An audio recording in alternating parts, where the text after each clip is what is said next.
kita akan kupas diskusi tentang undang-undang yang makin kesini agak makin cerah bawaannya. Kemarin juga di Facebook lagi rame Pak Rudiata bahwa ada satu korban ibu-ibu yang kena, ya kalau apa itu pembelajaran untuk kita tapi sial untuk dia karena memang kesalahan kami juga ya, nggak mendampingi dari awalnya jadi terjerumus nggak sengaja. Nah itu juga karena implementasi di masyarakat yang mungkin kurang dan lain sebagainya. Itu pura-puranya yang satu kasus yang bisa ditimbulkan biar jadi bahasan gitu. Selamat malam teman-teman semua yang sudah hadir di sini. Terima kasih sudah datang dan lewat undangan yang mungkin dirasa mendadak karena memang baru dirancang 2-3 hari yang lalu lewat grup WhatsApp Forum Demokrasi Digital. Pertama-tama saya panjatkan puji syukur pada Tuhan karena kita semua sehat dan semua bisa berkumpul lagi di sini untuk bersilaturahmi. Ini momen yang bagus sekali, belum lama Lebaran dan kita akhirnya bisa ketemu. Dan ada yang kedua, ini juga momen yang bagus karena sebelum Lebaran JPRA sudah ngasih kado buat kita semua, itu revisi undang-undang ITE sudah dituntaskan dan sudah kita bisa baca sehingga setelah Lebaran akhirnya bisa ketemu dan nanti ada obrol-obrolan sedikit gitu ya. Jadi dua kesempatan ini yang akan digabungkan dalam acara yang berjudul, sebetulnya kalau saya mencoba merangkainya menjadi bersilaturahmi sambil berdemokrasi, kurang lebihnya gitu. Cocok atau enggak nggak tahu ya. Baru dapat barusan judulnya. Iya itu. Untuk selanjutnya saya rasa ada baiknya kita mendengar sambutan dari JPRA karena dari saya cukup sekian. Oke. Waktu dan tempat dipersilakan. Teman-teman semua, Assalamualaikum warahmatullahi wabarakatuh. Ya saya tuan rumah sih, Mas Damar. Kalau saya sih co-host kalau ini. Saya sih co-host saja. Terima kasih atas kehadirannya di tempat ini rumah rakyat. Rumah rakyat dititipkan pemerintah titipin lagi ke saya. Saya bingung, ya saya balikin lagi ke teman-teman semua. Jadi memang di sini saya nggak tinggal di sini, ini rumah dinasnya, tapi di sini boleh dikatakan hampir tidak pernah sepi. Kalau kumpul-kumpul ada aja kumpul-kumpul. Sekarang kebetulan forum demokrasi digital nanti Jokowi Nomics minggu depan karena saya mau Sabtu besok ke Bandung, Minggu ke Jogja, Senin di Jombang. Setelah itu pulang baru ke ada Jokowi Nomics, ada macam-macam lah. Tapi ya begitulah. Mungkin itu yang membuat sebetulnya kita bisa banyak menyelesaikan masalah dengan cara berkomunikasi langsung. Kalau kita katanya terus, wah udah dah. Apalagi di media sosial. Kita tahu media itu ada media cetak, media online, media cetak, media elektronik, media online, media sosial. Makin kesini akurasinya boleh dikatakan makin rendah. Jadi bukan saya nggak percaya media sosial, karena yang membuat Presiden Jokowi dan Wakil Presiden Soekarno juga media sosial sebetulnya. Hanya tinggal bagaimana kita memanajemeni, menyikapi terutama informasi ataupun konten-konten yang di media sosial. Jadi kadang-kadang seeing is believing masih kita harus terapkan di media sosial. Contoh sederhana mengenai petisi yang titipan jawaban nomor 5 dari Safik, ini masih di angka undang-undang ITE enggak ya? Petisi zona 11-12. Saya coba tanya ke teman-teman, tahu nggak sih yang menginisiasi ini siapa? Tahu nggak sih maksudnya apa? Tahu nggak sih siapa ini? Tahu nggak sih itu berapa botnya? Saya bilang, ada botnya enggak gitu? Ya karena udah sebentar saya cari tahu sendiri, mana saya tahu orang kira-kira. Akhirnya ketemu. Setelah itu saya bicara, kebetulan namanya ini siapa? Gafur, Jari Gafur, Pak Jari Gafur. Sampai saya tahu deh sekolahnya di mana, umurnya berapa, kerjanya apa gitu. Dan setelah itu saya tanya sebenarnya realnya apa, concernnya apa. Dia ternyata membawa aspirasi teman-teman di somewhere di Ambon kayak gitu, segala kayak gitu. akhirnya dia terbuka, terus saya sampaikan juga solusinya, rencananya kayak begini. Oh iya, kamu harus kayak gitu sih katanya. Terus lewat. Saya bilang, saya selesaikan. Ntar kalau ada apa, kasih tahu saya langsung. Saya bilang SMS atau apa. Bukannya berarti nggak boleh lewat ini ya, nggak boleh lewat petisi change.org itu sih tetap harus jalan di petisi change.org. Kita juga debatnya juga keras gitu ya, yang mana harus masuk, yang mana nggak boleh masuk dan sebagainya. Yang penting komunikasi seperti ini saya senang terus terang karena apapun bisa langsung disampaikan dan kita menyampaikan apa yang kita inginkan langsung tanpa nanti ada lagi persepsi yang katanya begini, katanya begitu, asumsinya begini, asumsinya. Kita tahu assumption is a mother of confusion gitu. Jadi saya sih senang komunikasi kayak gini. Nanti juga sampaikan ke teman-teman. Saya kasih tahu ke teman-teman di Kominfo ada Pak Nando tuh Pak bagian hukum jadi ya. Fernando Setu, tapi namanya Nando. Udah saya anggap ya salah satu talent di Kominfo yang mau bergerak cepat, mau komunikasi, mau jalan, walaupun backgroundnya sebetulnya beliau kepala bagian hukum yang approach-nya nggak legal minded gitu. Jadi saya kenalkan sekalian di sini. Antara lain mengenai update tentang revisi undang-undang ITE. Karena tadi saya sampaikan 3 hari saya jadi menteri, saya kumpul dengan netizen ngobrol apa di Four Seasons. Ini sih netizen bos, tapi kumpulnya di Four Seasons. Itu apa juga? Iya, langsung ujung-ujungnya ini ada 40 kasus ini semua, semuanya saya simpan di dokumennya. Mau saya update? Udah naik 60, 101 tapi ada yang bebas juga kan? Dalmatian. Ya 101. Makanya makin cepat ini jalan makin bagus lah kalau menurut saya.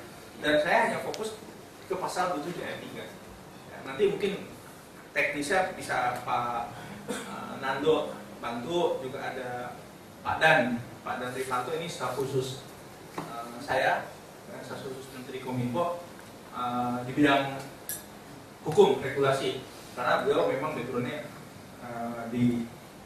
bukan di hukum tapi memang mempelajari banyak hukum, terutama hukum mengenai IT. Beliau doktor dari Harvard dan spesialisasinya dokternya juga hukumnya mengenai IT. Jadi silakan berdiskusi apa dan lain sebagainya gitu. Balik lagi ujungnya adalah untuk kepentingan bangsa, untuk kepentingan negara, bukan untuk kepentingan Kominfo, bukan untuk kepentingan komunitas tertentu. Saya bilang tadi juga saya tanda tangan surat ke Presiden mengenai usulan Dewan Pengawas LPP gitu ya. Saya cuma tanya ada nilai psikologi. Saya bilang untuk interview siapa yang dirasakan substansinya, bicaranya keluar itu memprioritaskan negara, memprioritaskan bangsa, memprioritaskan masyarakat. Saya nggak perlu nilainya ini sebenarnya. Dari situ aja dulu. Oke ini udah masuk gitu ya. Kembali asal kita ujungnya adalah untuk kepentingan bangsa, untuk kepentingan negara, untuk masyarakat. Ayo kita duduk sama-sama. Pasti ada jalan. Nah, kembali pasal 27 ayat 3 memang tidak mudah. Di pemerintahan pun tidak mudah. Karena saya cek dulu waktu sampai undang-undang ITE itu keluar, gimana proses pemerintahan, menariknya juga ada. Gitu ya. Akhirnya masuk cepat gitu. Akhirnya kami harus juga mengconvince institusi lain yang merupakan bagian dari pemerintah. Banyak juga yang pro kontra pembahasan dan lain sebagainya. Tapi karena saya insist terus terang, kita fokus ke pasal 27 ayat 3 karena juga ada juga yang membuka pasal-pasal lain lupa. Saya bilang do not open Pandora box. Isunya adalah ini. Isunya bagaimana masyarakat kita tidak merasa ya, apa-apa disantolin ke pasal 27 ayat 3. Masukin dulu urusan belakangan. Ya, masalahnya cuma itu sederhana kalau menurut saya. Kemudian kita cari jalan jangan kalau orang bersalah tetap harus diproses. Jangan juga orang belum tentu bersalah tiba-tiba udah diproses kan gitu. Tapi orang bersalah tetap harus diproses. Kalau salah namanya, hukumannya berapa dan lain sebagainya kita lihat sambil jalan gitu. Nah itu kenapa saya sangat insist pasal 7 ayat 3. Bahkan permintaan untuk membuka pasal-pasal lain yang menurut saya malah jadi nggak selesai nih revisi undang-undang ITE gitu. Di pemerintah nggak selesai, nanti kemudian mau dibawa ke DPR juga malah ramai lagi, banyak lagi yang membahasnya. Saya fokus 20 pasal 27 ayat 3. Bahwa nanti ketemu kenali harus dirubah lagi dan lain sebagainya, ya kita bicara lagi. Gitu. Dan banyak yang diangkat kan teman-teman kaitannya dengan KUHP-nya belum ada. Ya, KUHP-nya kebetulan terus terang juga saya dibantu banyak dengan BPHN untuk harmonisasi. Ya. Ibu siapa namanya? Kepala BPHN sangat bijak gitu. Jadi kan argumentasi berbeda-beda juga di pemerintah gitu ya. Ibunya, ibu siapa? Ibu ini udah nggak usah takut. Yang penting kita tetap ini ya. Oke, nanti urusan saya gimana mengharmonisasi dengan KUHP dengan lain agar tidak terjadi duplikasi. Ya, memang kalau sudah ada aturannya jangan terus lagi gitu loh. Nah, itu kan jangan sampai duplikasi. Teman-teman bilang ya, saya sangat dan saya sangat mengapresiasi akan dilakukan oleh BPH untuk harmonisasi. Jadi sekarang statusnya sudah di Sesnek ya. Nah, sudah harmonisasi di Sesnek dan mungkin tinggal kita berdoa, tinggal nanti Presiden menandatangani menyampaikan ke DPR. Dan itu kalau menurut saya juga bukan rahasia, dibuka orang udah di mana-mana. Yeah. Cuman masalahnya waktu teman-teman ngangkat, oh ini begini, ini begitu. Oh saya jadi belum tahu harmonisasi hasilnya gimana waktu sore. Besoknya pas mau lebaran saya baru dapat dokumen yang dikirim. Oh gini, tapi ya udahlah orang pada lebaran. Saya urusannya sekarang lebaran dulu gitu. Maksudnya urusan lebaran tuh saya jalan ke Cipali aja berapa kali. Tes darat pakai helikopter sampai ke Brebes segala. Ya, urusan rakyat yang lain dulu dah, urusan digital kita tinggal sementara. Nah itulah kira-kira latar belakang pasal 27 ya, jadi kayak pertanyaan simpel terkait undang-undang ITE. Nah, kenapa 4 tahun dan 750 juta apa dasarnya? Itu yang pertama. Dari berapa? 6 tahun 1 miliar. Dari 6 tahun 1 miliar jadi 4 tahun 750 juta. Terus yang kedua, salah satu list kenapa menindaklanjuti penipuan online susah sekali. Sekarang orang enak saja menipu online dengan mencantumkan rekening tapi nggak pernah ditindak. Padahal seharusnya nomor rekening itu seperti ID KTP. Bikin rekening saja sekarang susah sekali, tapi kenapa terkait penipuan jarang yang menelusuri? Ini perlu masuk ke undang-undang ITE. Oke, ini saya jawab secara umum dulu ya. Dari 5 tahun ke 4 tahun. Pertanyaannya kenapa 4 tahun? Kenapa anaknya lagi? Kenapa 4,9 tahun? Kenapa 4 tahun 10 bulan? Ya, satu. Dari 1 miliar 750 juta. Kenapa ada yang nanya kenapa nggak 900 juta aja? Intinya itu ada garis. Ini garis. Ini garis. Nah, begitu melewati garis ini, ya udahlah. Mau 5 tahun, 6 tahun, 7 tahun nggak ada bedanya. Mau 1 miliar, 2 miliar, 3 miliar nggak ada bedanya. Barrier ini, yang penting kita keluar di bawah ini, bahwa punishment itu harus ada terhadap yang bersalah. Tapi jangan punishment itu ada di sini. Itu loh kenapa pemikirannya bagi saya 750 juta, 500 juta, kemudian 300 juta juga nggak ada bedanya. Tapi karena prinsip yang tadi, kita tuh harus tetap di daerah yang bersalah itu dihukum, ya, tetapi jangan masuk tata cara penghukumannya itu jangan melewati garis yang ini. Karena kan perbedaannya garis ini apa nih? Bedanya 5 tahun sama 4 tahun, bedanya 4 tahun setengah, bedanya apa? Tahan dulu. Di sini bisa tahan. Ya, kan udah gitu aja. Sederhana. Bedanya kan batasnya ini, jangan sampai orang ditahan dulu. Kan di sini itu. Orang kan sekarang yang sekarang sudah 101 kan permasalahan di sini dulu, tahan dulu, apa dulu. Saya masih ingat kok pertemuan terakhir kita di mana di Arya Duta yang dari Bandung datang ya yeah. Sama waktu itu sama Usman ada juga, Usman Hamid ada juga. Masih ingat kok. Nah, kenapa filosofinya itu yang penting nggak melewati batas ini dulu, atau tidak dibatasi dulu, tidak digarisin dulu, harus di bawah itu. Nah, nanti kalau misalkan mau diturunin lagi nggak lupa ya, bisa aja gitu sama DPR semua, bisa gitu. Hanya prinsipnya apakah dengan 300 juta cukup menghukum atau tidak? Makanya antara bagi saya 999 juta ya, atau katakanlah 5 tahun dengan 4 tahun 11 bulan itu sudah berbeda. Bahwa nanti menjadi 4 tahun, jadi 3 tahun ya udah bicara. Tapi kalau permasalahannya yang bersalah itu harus dihukum, harus terbukti. Cuman cara menghukumnya jangan seperti yang sekarang, masukin dulu, tangkap dulu, baru kasarnya kalau ketemu di jalan gebuk dulu, baru tanya, nama lu siapa ya? Tidak terjadi. Malah tanya dulu, lu bener lu datang ke siapa? Atau baru kok kasar lu gebuk. Itu yang menjadi filosofi bagi saya. Saya nggak pernah bicara sama teman-teman, nggak pernah nyuruh 50 juta, nggak pernah nyuruh. Yang penting ini tidak di garis ini, harus di bawah, harus di bawah. Bawahnya ke sini atau di mana? Kita bicarakan terus. Cuman prinsipnya orang yang salah harus dihukum. Cuma cara menghukumnya jangan di garis ini atau di atasnya. Itu prinsip bagi saya. Jadi itu pertanyaan dari saya sebenarnya. Jadi kalau lihat kita dari pasal 45 dari Undang-Undang ITE tentang pengaturan ancaman pidana. Kalau kita lihat ke pasal pencemaran nama di KUHP itu ancaman hukumannya saya lupa 9 bulan dengan denda 4.500. Itu sebetulnya dasar saya ini pertanyaan saya. Kalau memang dirasa harus dihukum dengan itu, ada model ancaman hukuman yang sudah ada di KUHP seperti itu. Yang sebelum pasal yang menginduk dari pasal 27 ayat 3. Kenapa nggak ikut-ikut gitu? Tapi ikut pilihannya adalah angka 4 tahun dan sebenarnya apakah itu hasil diskusi atau apa, itu yang saya perlu tahu.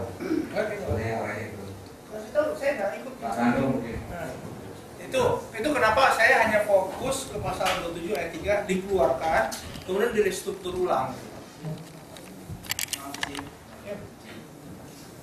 Biasanya panggil saya Pak.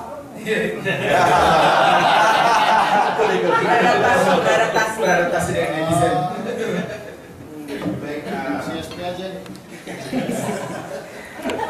Bung Damar, terkait pertanyaan tadi mengapa 4 tahun sedangkan KUHP KUHP pasal 310 ayat 1 itu hanya mengatur 9 bulan dan denda 4.500. Benar.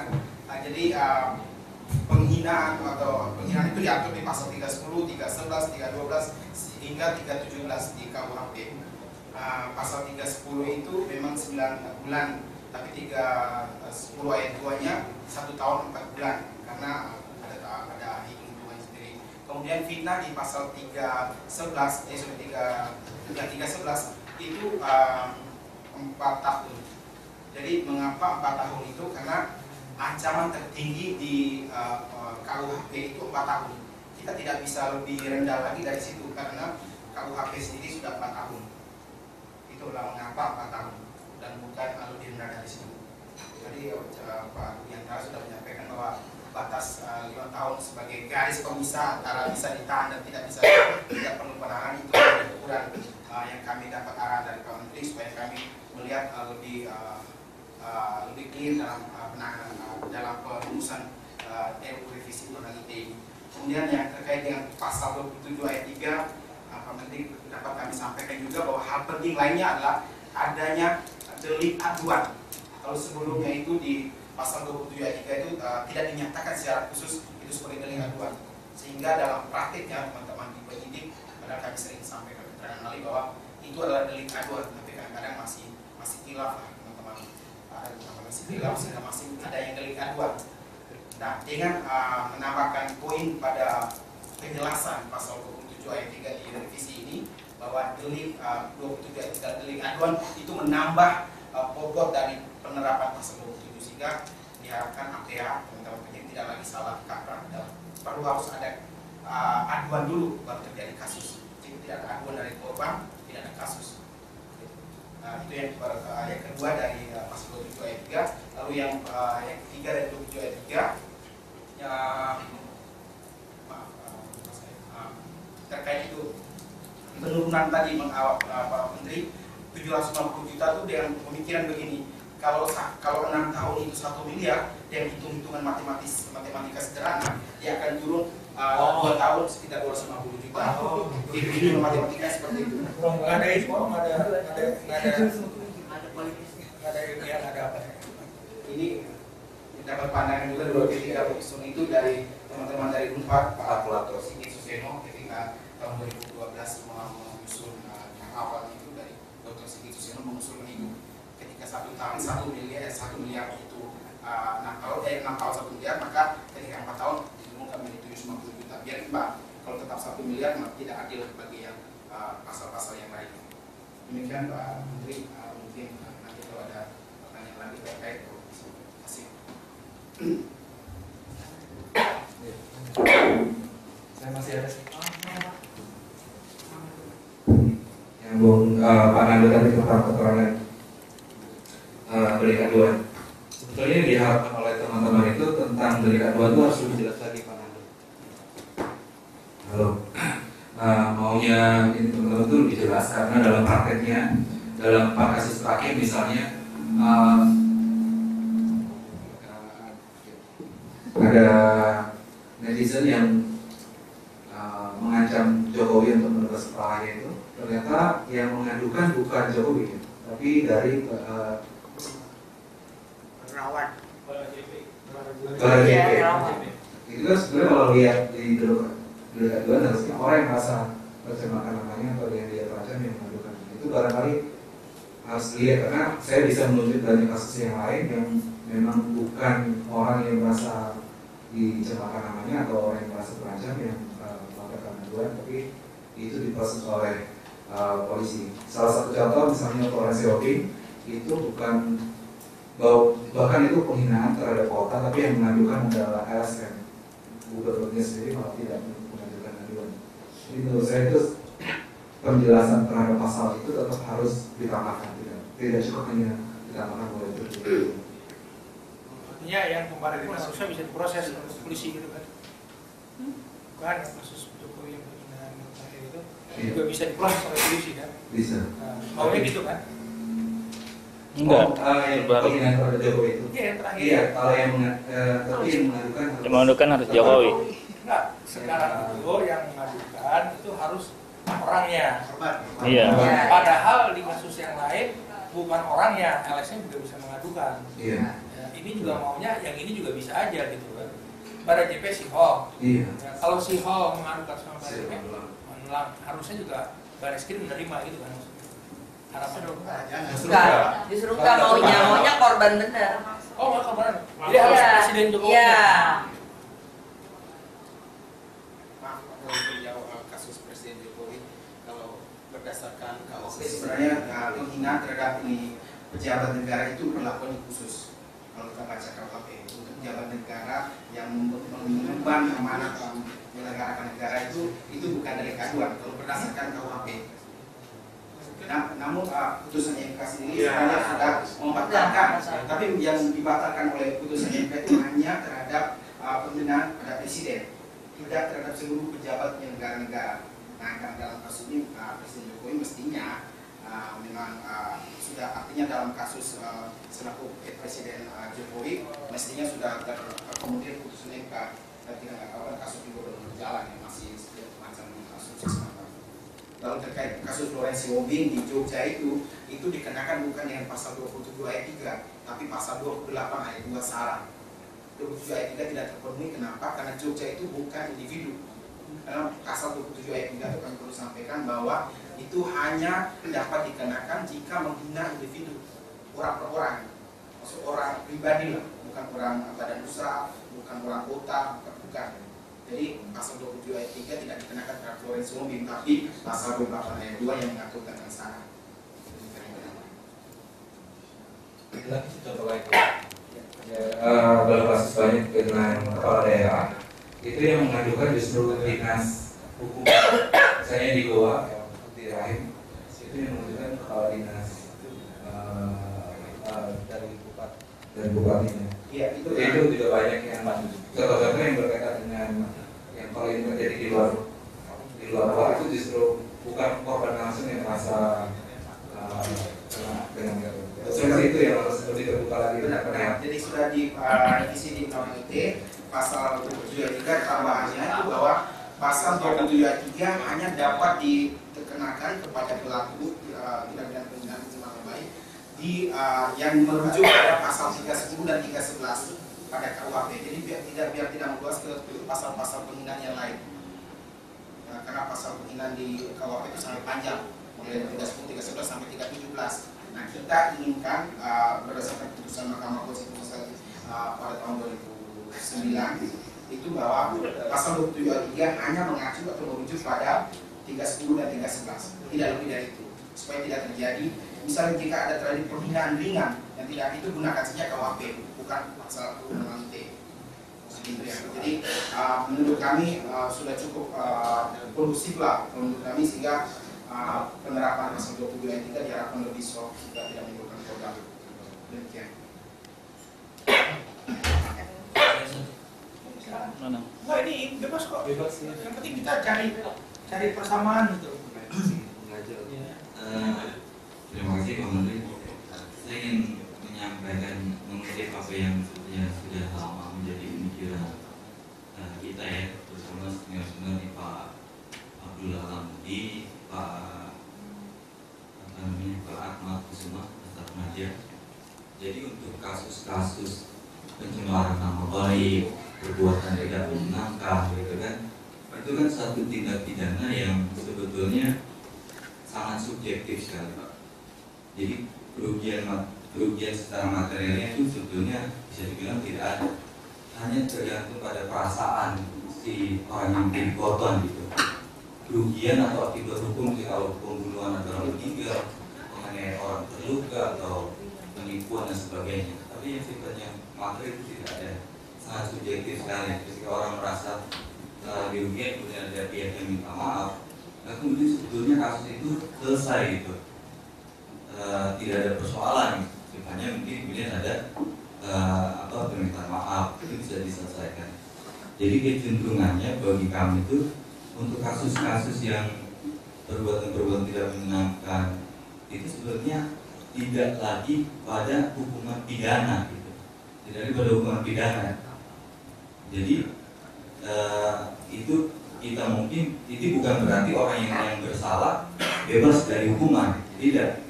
Tapi catatannya untuk kasus-kasus pidana seperti itu ditujukan bukan untuk memenjarakan orang, tapi kemudian kita beri peluang untuk orang yang merasa dirugikan untuk menuntut secara perdata, tentunya dengan perhitungan yang bisa dia buktikan bahwa dengan Anda menyebabkan saya nama tercemar secara perdata, ada kontrak bisnis yang gagal misalnya, ada rencana misalnya kalau misalnya Profesor Romli dia karena disebut namanya tidak layak kemudian dia gagal jadi ketua pansel KPK misalnya, itu juga satu kerugian yang bisa diakumulasi. Jadi harapan kami sebetulnya untuk kasus-kasus yang seperti ini, kalau kita sekedar mencontoh apa yang sudah dibuat oleh KUHP Belanda, saya pikir kita harusnya lebih progresif dengan meniadakan tindak pidana, hukuman pidana untuk kasus pencemaran nama baik dan perbuatan tidak menyenangkan. Karena sekali lagi kerugiannya itu secara subjektif sekali. Gitu. Orang nggak ada yang dirugikan, nggak ada yang kalau orang dibunuh meninggal, kalau ini untuk pencemaran tidak ada. Jadi kita berharap itu sebenarnya secara pidana dihapus sebetulnya. Itu sih. Hukumannya? Iya. Pencemaran baik diharapkan untuk diperdatakan, tidak dipidanakan. Sebenarnya konsep delik aduan itu adalah perkawinan antara hukum perdata dan hukum pidana. Mengapa disebut perkawinan? Karena dia berada di tengah-tengah antara pidana dan perdata. Karena perlu ada aduan dulu, gugatan dulu dari si korban, baru negara bertindak. Mengapa negara harus bertindak dalam kasus penghinaan pencemaran baik? Kita tahu untuk di sistem elektronik itu seperti pada umumnya tahu bahwa itu adanya anonim. Kadang-kadang kita diserang oleh orang yang kita nggak tahu.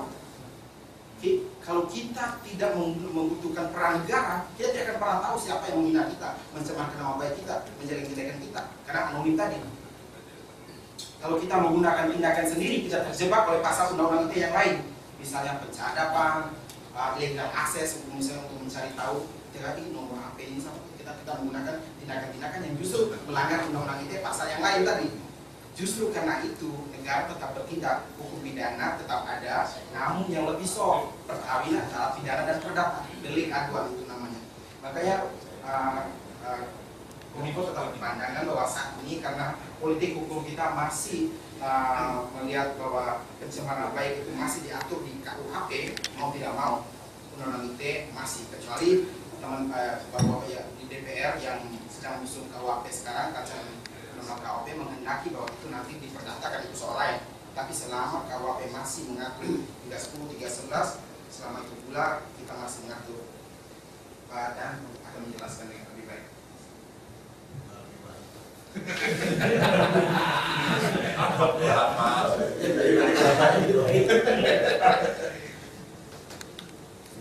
pendekatannya begini Pak, saya kebetulan dari tahun 99 sampai 2008 saya sampai menyusun. Jadi kalau ada ini kan asbab nusulnya bahwa ada keraguan yang sangat mendasar pada saat penyusunan ini, apakah variabel yang mungkin kan ada beberapa yang bilang udah ya tunggu KUHP, RUU-nya masuk lagi. Di dalam pasal undang-undang ITE itu ada sesuatu yang nggak bisa ditarik dari situ, yaitu extrajudicial jurisdiction-nya. Jadi kalau kita hanya mengharapkan dari KUHP itu tidak akan menggunakan ekstrateritorial, karena pidana itu murninya harus teritorial. Wilayah negara itulah yang berhak. Di luar wilayah negara itu dia nggak boleh ya bahasa perang. Gitu. Karena kita tahu utang bisa di mana-mana aja. Kalau kita bicara tengah di mana-mana. Nah jadi kenapa tetap di dalam undang-undang ITE ini kita pastikan harus ada rumahnya? Karena kalau saya jadi lawyer, saya bisa tentukan dengan unsur tindak pidana tidak terpenuhi karena jurisdiksinya pun tidak ada pengadilan di Indonesia untuk terhadap cybercrime. Itu yang pertama. Terus yang kedua, memang kita KUHP itu bahasa agak seriusnya jurisdiksinya. Jadi semua itu harus naik ke KUHP pidana. Karena kita itu adalah tindak pidana yang memiliki kategorisasi pemanfaatan teknologi informasi atau teknologi informasi yang digunakan sebagai sasaran tindak pidana. Jadi begitu tadi dikatakan kok zaman hari ini pencemaran itu masih pidana karena genusnya di KUHP pidana masih begitu.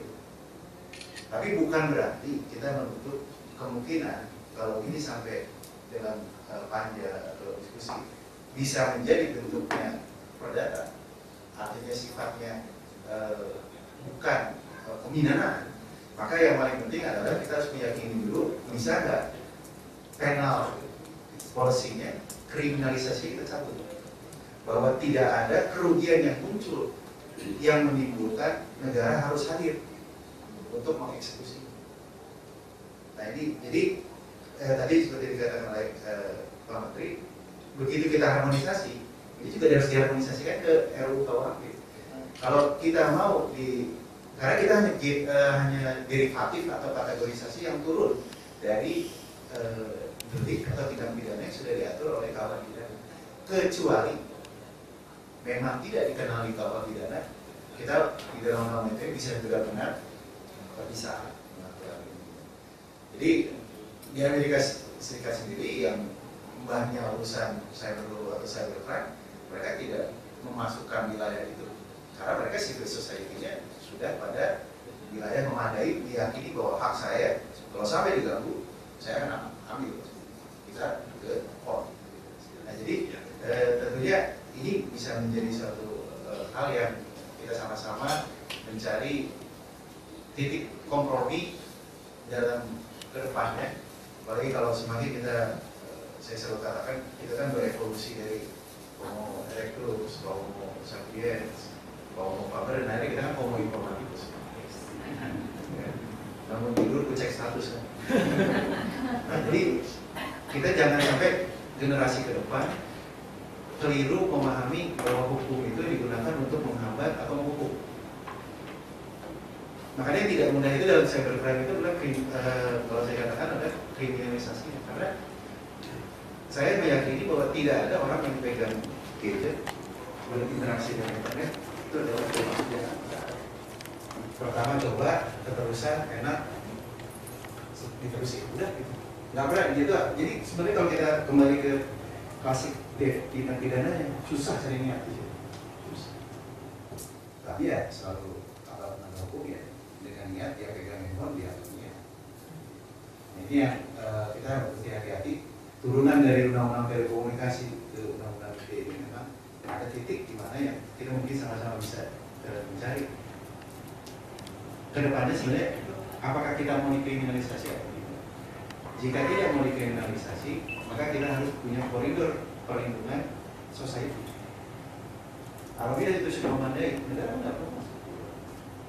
Tapi sepanjang masyarakat belum bisa melindungi dirinya sendiri, negara ada di titik itu.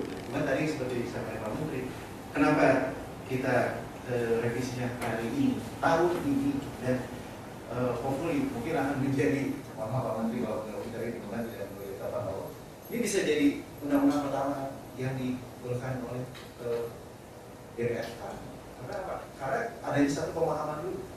Hal-hal yang tadi disampaikan kita yakini bisa kita lanjutkan untuk revisi yang mungkin lebih menyempurnakan pasal-pasal berikut dengan penuh berbasis data ya. Yang dikatakan tadi itu kan tidak hukum dari data yang milimetrik. Statistiknya juga jelas kenapa harus begitu. Tapi di Indonesia kan tidak terlalu. Jadi nggak terlalu lebih bagus, cuma bisa itu menentukan pemikiran konversi hukumnya gitu.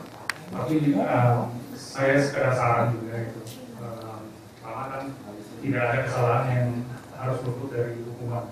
Tapi kita jelas hukumannya itu jangan pidana, mungkin perdata gitu ya, usul kita itu sudah jelas. Dan yang kedua apa namanya?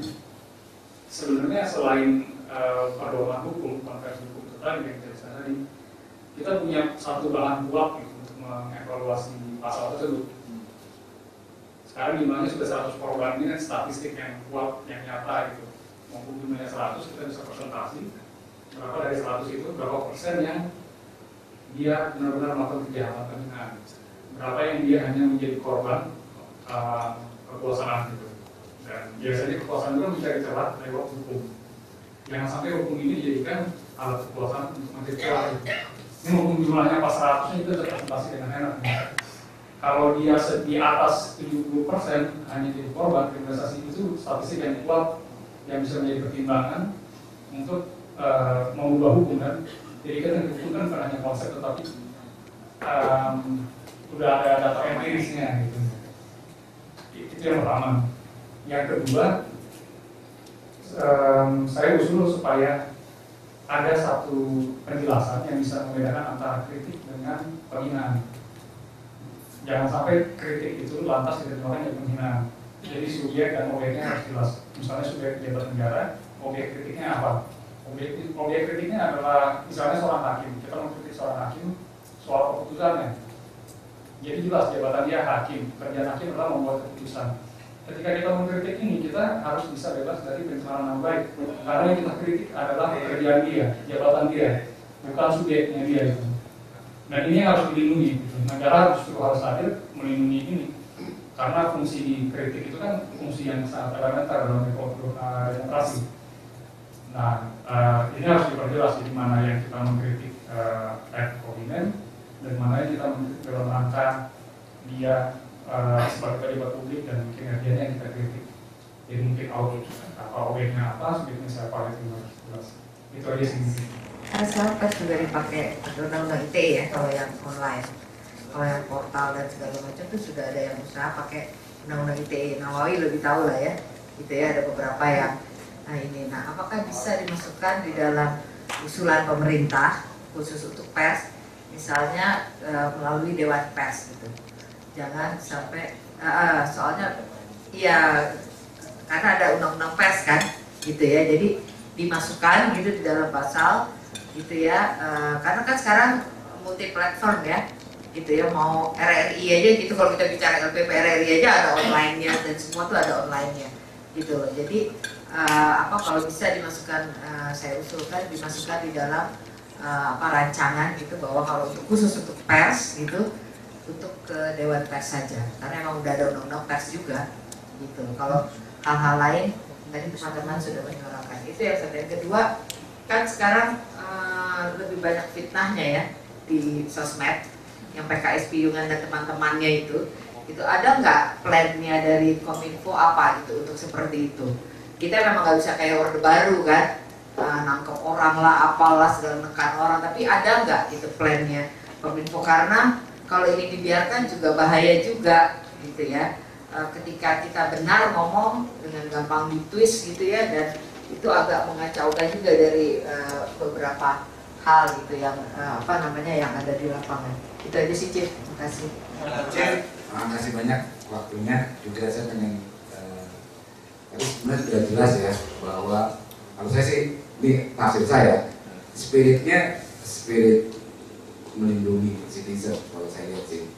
Cuman memang hambatannya atau obstacle-nya lebih pada karena dan genus daripada hukum gitu kan. Dan saya rasa ini bukan yang ideal. Nah sebenarnya yang butuh kita kawal juga adalah di RUU KUHP-nya. Artinya kalau memang spirit Menkominfo seperti ini adalah melindungi warga dari defamation, dari upaya-upaya pencemaran baik, kritik yang kemudian dibuka atas nama pencemaran baik. Nah menurut saya blueprint pekerjaan untuk memblueprintkan gagasan ini masih tetap harus. Jadi kalaupun ini kita sepakati sebagai suatu jembatan menuju perlindungan netizen tadi, menurut saya di luar itu kita tetap harus menyiapkan spirit Menkominfo ini dalam KUHP atau menggunakan spirit Menkominfo ini dalam KUHP.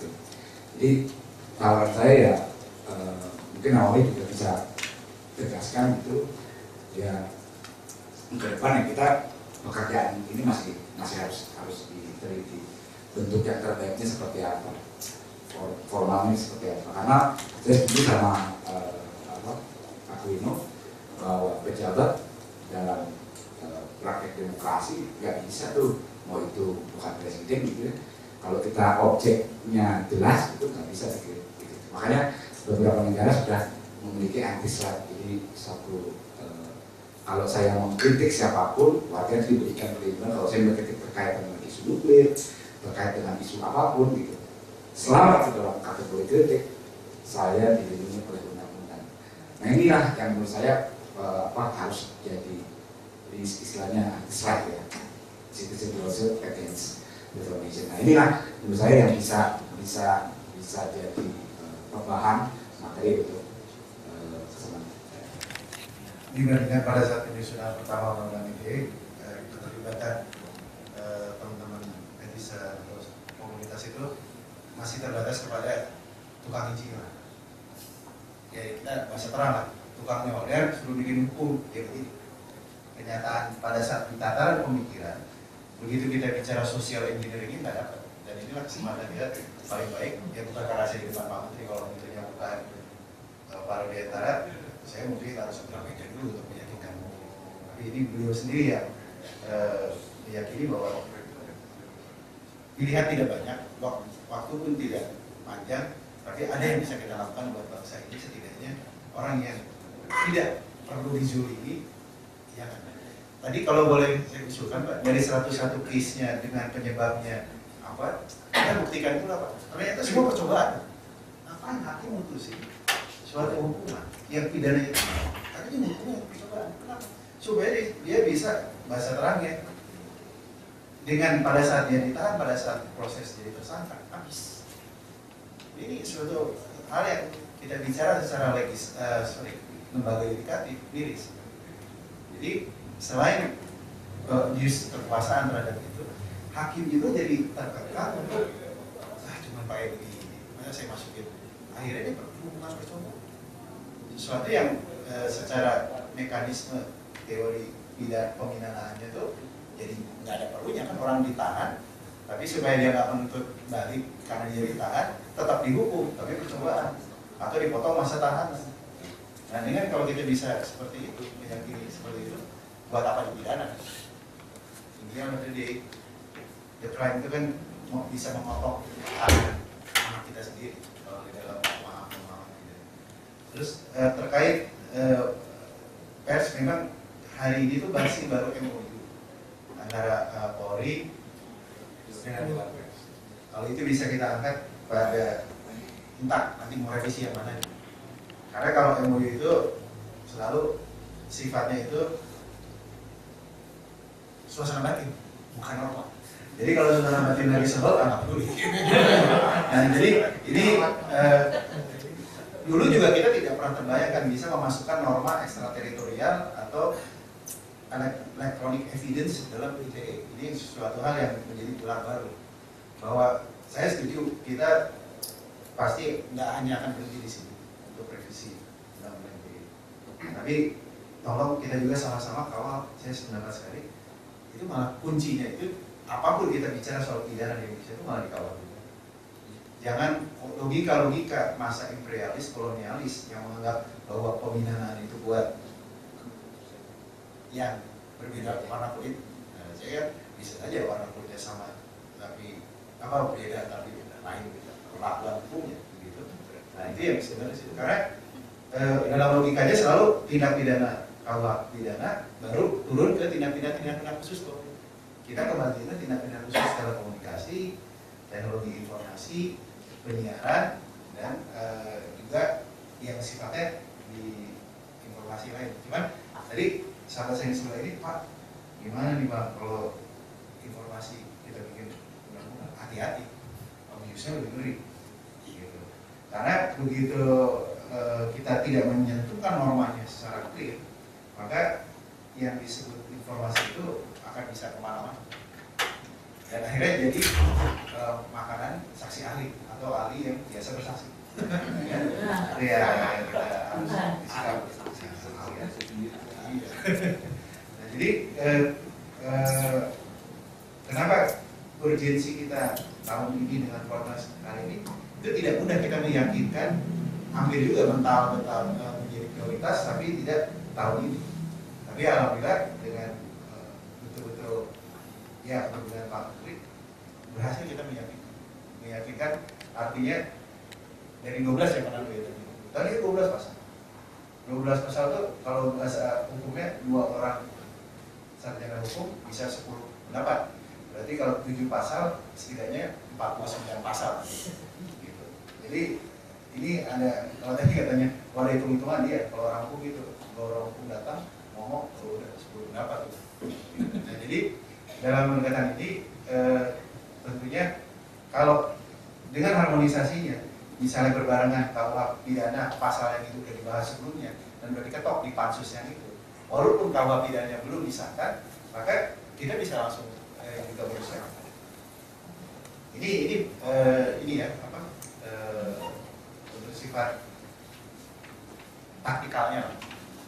Jadi kita tidak perlu juga menunggu KUHP pidananya selesai terus wah udah yang ini tunggu dulu, jangan, malah abuse of power kan kita hentikan dulu.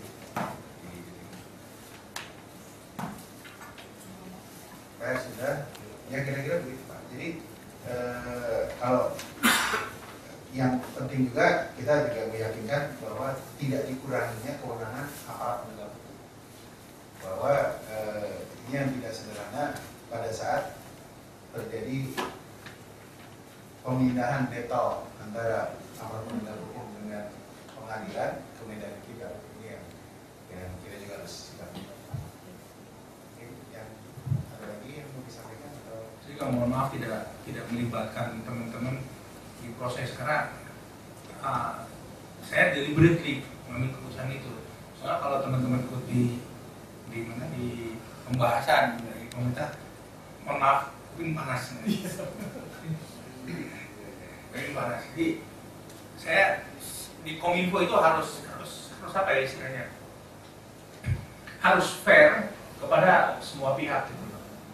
Jadi dengan konsekuensi ke pemerintahan pun beberapa yang kita harus convince, ke teman-teman pun kita harus convince itu agar imbang dan balance. Walaupun ini mungkin belum dianggap ideal, pasti the best policy is ini apa istilahnya that make parties equally unhappy. That's the best policy. Ini mau S3 lagi belajar S3-nya. Buat catat ya. Ya, the best policy itu yang make all parties equally unhappy. Jadi dibalik sebetulnya ini saya harus menyampaikan tip dari teman-teman yang pernah dihukum, udah pernah merasakan waktu saya sampaikan udah ada revisinya, tetap mereka merasa tetap udah ada yang bebas, beberapa berbeda, tapi tetap merasa masih merasa nggak adil gitu ya. Intinya masih protes soal itu. Dan ya seperti Jeff tadi bilang bahwa ada yang nggak happy ya, termasuk yang ini juga teman yang happy. Nah itu yang protes ini mungkin nanti kita sedang cari outletnya kayak apa, tapi memang intinya dialog yang malam ini penting, nanti saya sampaikan ke mereka juga tentang itu. Dan yang berikutnya mungkin nggak sih kita atau masyarakat sipil ini men-challenge, kan ini sudah harmonisasi, sudah tinggal didorong ke DPR.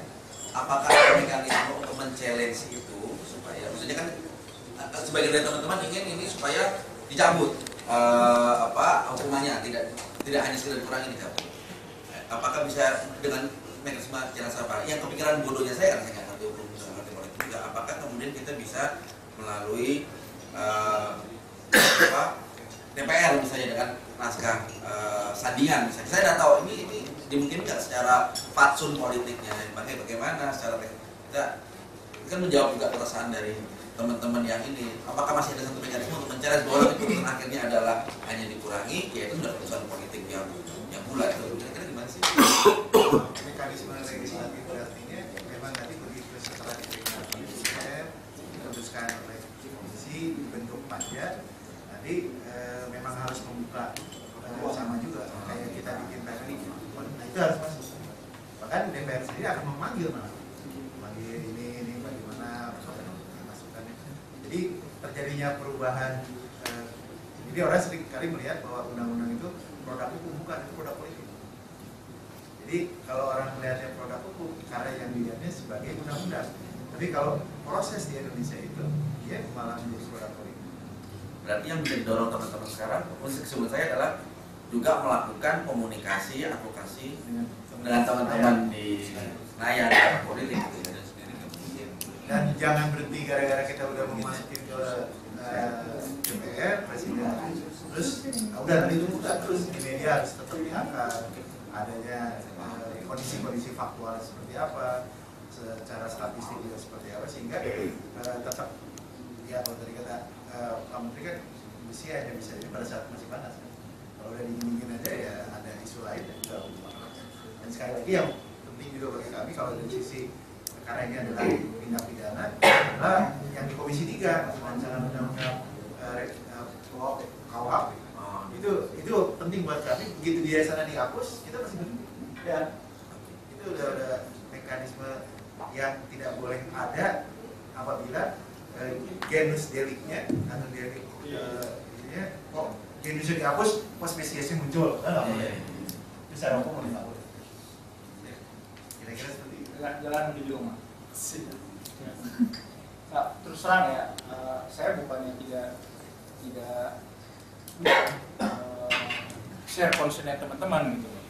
Hanya masalahnya strategi. Apakah ini mau di pemerintahnya yang diturunkan sampai ke bawah di perdana gitu, tapi debat di pemerintahnya kan pemerintah bukan saya sendiri. Iya, tahun gajah baru selesai. Ya, satu pilihannya atau udah gini dulu, nanti kita cari lagi. Artinya ini strategi ya. Strateginya adalah ini keluar dari garis ini dulu gitu loh. Kalau ditarik sampai sana, waduh, perjuangan ini tuh luar biasa. Aduh, udah nunggu. Hitungannya matematis. Saya pikir apa gitu. 2 tahun 250 juta.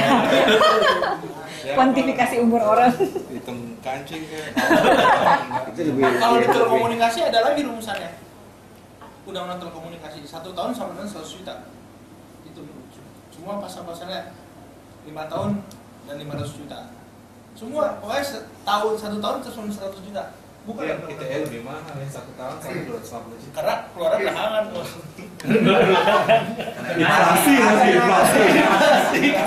Jadi produk hukum lagi deh habis ini deh. Bukan lebih mahal lah. Fiturnya bukan, fiturnya lebih baru. Poin atau coret mungkin ada metode lain yang biasanya teman-teman. Iya, ada nih. Gue bilang nih, Yusuf bacanya nanti mungkin bisa di web atau di grup WA. Nah, apa yang akan disimpulkan mungkin akan menjadi jalan terang berikutnya untuk kita, dan makasih banget teman-teman yang hadir. Terima kasih banget Pak Menteri. Om Darmawan mungkin mau menutup acara lu masih mencari format, tetapi ada beberapa gagasan, terutama karena banyak hal yang ternyata kalau lihat di grup WhatsApp itu seperti forum yang nggak pernah bisa bahas, selalu punya bahan dan selalu punya bahan. Usul saya untuk berikutnya, karena ada banyak juga topik-topik yang menarik seperti tentang petisi daring, lalu juga tentang solusi-solusi terhadap digital divide, itu kalau bisa dipertemukan seperti ini juga. Jadi nggak cuma di WhatsApp saja, tapi kita punya satu pembahasan yang lebih tatap muka sifatnya. Jadi yang forum yang sifatnya demokrasi digital itu ya sebetulnya ranahnya nggak harus selalu di WhatsApp, ya. Kalau bisa ditarik ke pertemuan yang lebih. Ini pertemuan kita yang resmi ketiga. Jadi yang pertama itu di Four Seasons, yang waktu itu terlalu mewah ya. Saya juga baru pertama kali